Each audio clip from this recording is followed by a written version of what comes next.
पहुंचाने का काम ये हमारी सरकार ने किया है। रुपया किसान के खाते में हरियाणा के पहुंचाने का काम ये हमारी सरकार ने किया है। भाइयों, हमने ये भी निर्णय किया था कि हमारे जो किसानों के ऊपर अंग्रेजों के समय का एक अभियाना लगता था, एक कर लगता था और 133 करोड़ रुपया मेरे किसान का बकाया था। मैंने ये निर्णय किया कि 133 करोड़ रुपया तो माफ होगा, परंतु आगे के लिए जो अंग्रेजों के जमाने का ये अभियाना मेरे किसान के ऊपर लगता था, इसको पूर्ण रूप से समाप्त करने का काम भी ये आपकी सरकार ने किया है। इसका लाभ मेरे हरियाणा प्रदेश के लोगों को वो मिल रहा है।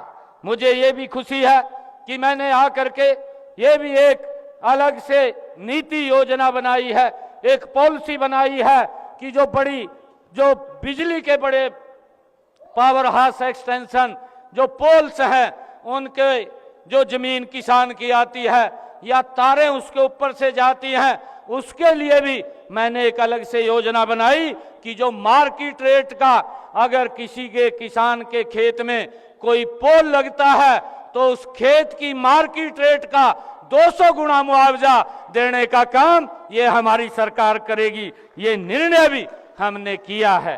भाइयों, मुझे ये खुशी है कि हमने हरियाणा के अंदर अपने जो पट्टेदार किसान थे उनके बहुत सारे ऐसे जो लिटिगेशन कोर्ट के अंदर चक्कर काटते रहते थे, परंतु उनको न्याय नहीं मिलता था। लंबे समय से वो जमीन की काश्त तो करते थे, परंतु उनको मालिकाना हक नहीं था।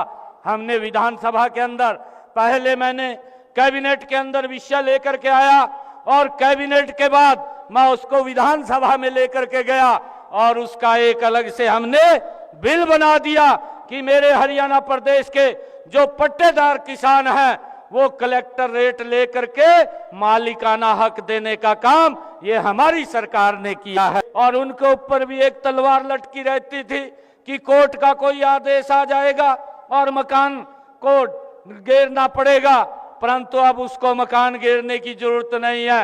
हरियाणा के अंदर हमने कहा है जिसका भी अगर मकान पिछले 20 वर्ष से अगर वो पंचायती भूमि के ऊपर बन गया है तो कलेक्टर रेट लेकर के वो भी उसके नाम करने का निर्णय ये हमारी सरकार ने किया है। भाइयों, ये हमने जो कहा उस बात को पूरा करने का काम ये हमारी सरकार ने किया है। भाइयों, मुझे ये भी खुशी है जो HKRN पे लगे हुए थे या पार्ट 1 पार्ट 2 पे जो हमारे युवा साथी लगे हुए थे, 1,20,000 युवाओं को जिनको 5 साल हरियाणा प्रदेश में सेवाएं देते हुए हो गए थे, हम विधानसभा के अंदर और कैबिनेट में इस विषय को लेकर के आए और मुझे खुशी है हमने उन 1,20,000 युवाओं को सुरक्षित करने का काम ये हमारी सरकार ने किया है। उनको कोई हटा नहीं पाएगा।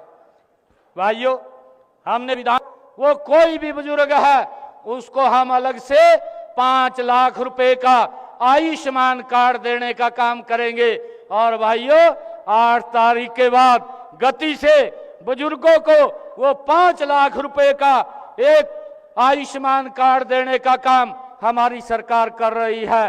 अब बुजुर्ग को ये चिंता नहीं है कि अगर उसको कोई दिक्कत बीमारी आ जाती है, भाइयों, उसके इलाज के लिए उसको कहीं देखना पड़ेगा। तो जिन्होंने अप्लाई किया था 1 लाख परिवारों को मैं पहले फेज के अंदर 100 गज के प्लाट कागज और कब्जे सहित देने वाला हूं, जिसका लाभ मेरे हरियाणा प्रदेश के लोगों को मिलेगा। हमने ये भी निर्णय किया कि हमारे 70,000 हरियाणा प्रदेश के जो प्रधानमंत्री आवास योजना ग्रामीण जिन्होंने अप्लाई किया हुआ था और जिन लोगों का भाइयों पैसा नहीं आया था, इसी वर्ष के अंदर एकमुश्त 77 लाख लोगों के खाते के अंदर प्रधानमंत्री आवास योजना के तहत डायरेक्ट पैसा पहुंचाने का निर्णय ये हमारी सरकार ने किया है। और हमने ये भी निर्णय किया है कि आगे जिनको मकान की आवश्यकता है, हमने अधिकारियों को कहा है कि उनका जल्दी सर्वे कराइए।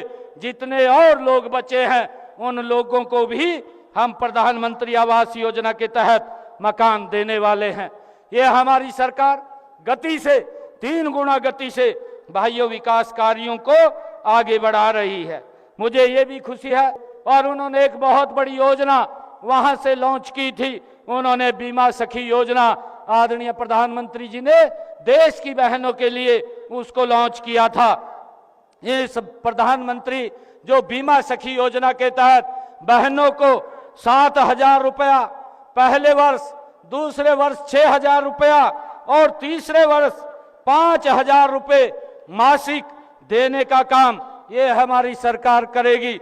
और जो बीमा कमीशन है उसके साथ हर वर्ष 2,100 रुपये की राशि प्रोत्साहन के रूप में उनको देने का काम ये हमारी सरकार करेगी।